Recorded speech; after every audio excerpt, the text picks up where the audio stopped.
yourself crying because you heard a song, smelled a familiar fragrance, saw someone's birthday on the calendar, or visit a familiar place. This does not mean you have failed. Grief is not always a straight line. You can experience acceptance today and sadness tomorrow. You can laugh in the morning and cry at night. You can feel strong one moment and vulnerable the next. That is part of being human.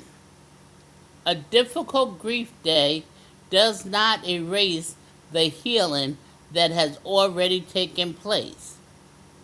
What happens when you get stuck in the stage of grief?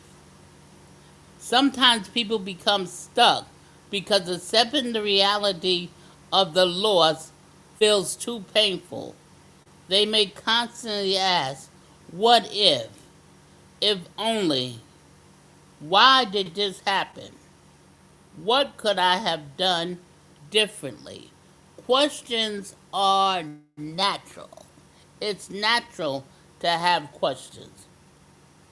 But eventually, we may have to recognize that some questions will not have answers. Acceptance means releasing the expectation that we will understand everything.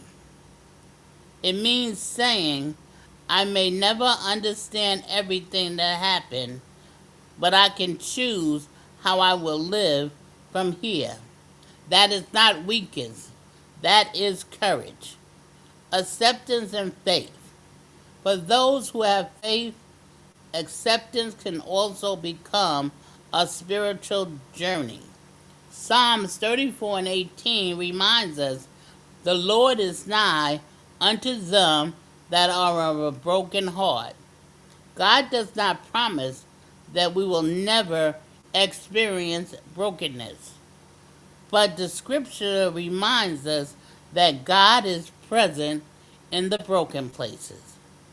Isaiah 43 and 2 says, when thou passest through the waters, I will be with you. Notice the language. When you pass through. It doesn't say you'll never go through difficult waters. It says you will not go through it alone. And sometimes acceptance begins when we stop asking, why did this happen, long enough to ask, God, how can I continue from here? Now, practical tools for acceptance. Here are several tools you can use as you work through acceptance.